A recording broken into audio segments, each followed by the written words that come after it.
they're war profiteers. Yeah.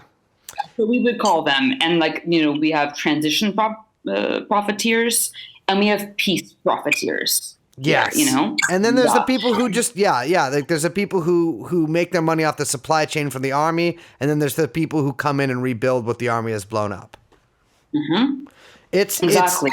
And during the sort of various interventions in the Balkans too, we can talk about DynCorp a little bit. Yeah. So for the listeners who don't know, DynCorp is just as a rule, if someone calls themselves an aviation cargo company, they are a CIA front group. There is no aviation. I was going to say, can you come out, they're satanic. Yes, absolutely. Just in their name. Yes. They're evil. It's the rule of things. It's the more kind of kind of basic or simple the name, the more evil the think tank, Freedom Institute. Air America is a good example. So when DynCorp was there, I believe supporting the so-called stabilization force in Bosnia and Herzegovina, right. A whistleblower named what was his name? Ben Johnston filed a RICO, which is a fucking mafia lawsuit against DynCorp in Texas. Do you know about that? Yeah, I mean, from what I understand, there was also a woman involved, and they made a movie about her. Yes, the whistleblower with Rachel Weisz. I think I'm saying that correctly. Woman named Catherine Volkovats. She's American. And then there was an aircraft mechanic. So maybe he's the guy you're talking about. Yeah, that's Ben Johnston, Two whistleblowers, yeah. What I read about DynCorp is that it basically offers the military an alternative to itself.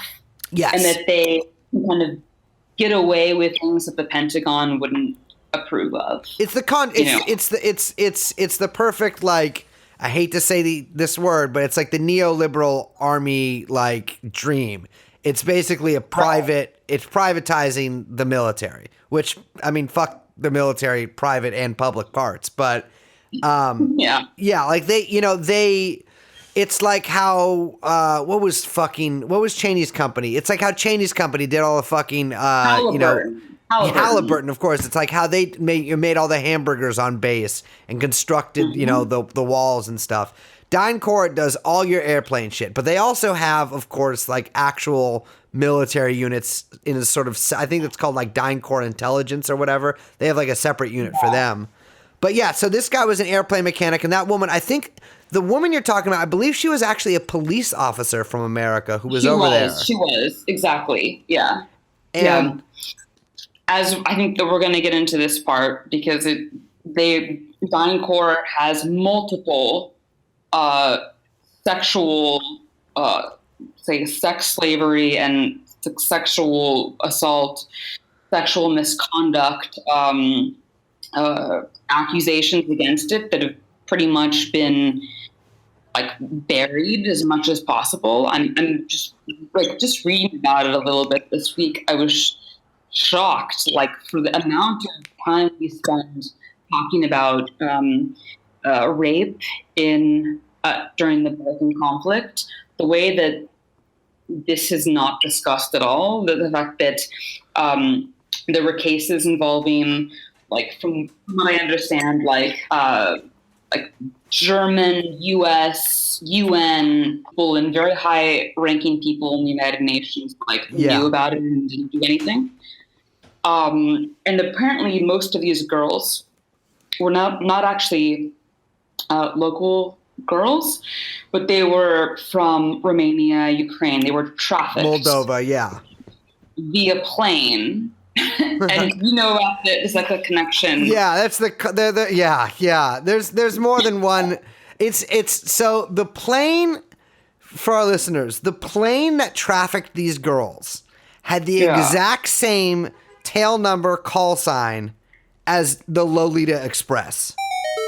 Right. It's not the same plane, but it had the same exact call sign, which is it's that is either the universe or some guy at Langley winking at us. Yeah. exactly. And this is Bill Clinton's administration. Exactly. This is 1999 to 2001. So absolutely. And what's completely crazy about it is most of the men, I'm assuming predominantly men, who were exploiting these like young girls from the Eastern Bloc, they just were sent to different missions. They were assigned a mission.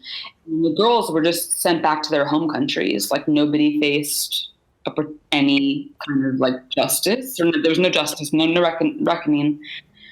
And the company, of course, continued to like make money and be sent elsewhere to Afghanistan. There's actually I read there's a report, a BBC reporter witnessed because DynCorp was in charge of the Afghan government minister's security, like the various ministers of the Afghan government.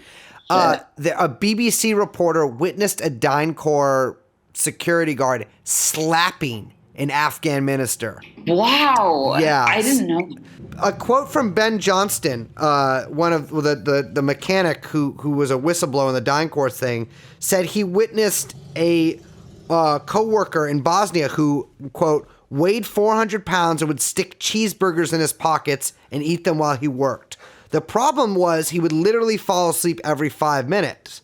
One time he fell asleep with a torch in his hand and burned a hole through plastic on an aircraft. He owned a girl who couldn't have been more than 14 years old. It's a sick sight to see any grown man have sex with a child, but to see some 45-year-old man who weighs 400 pounds with a little girl, it just makes you sick. Not to fat shame him, but it's like that is the kind of thing that was going on here. These guys were buying girls. Yeah, and the highly placed UN officials were aware of it and didn't do anything about it. Exactly.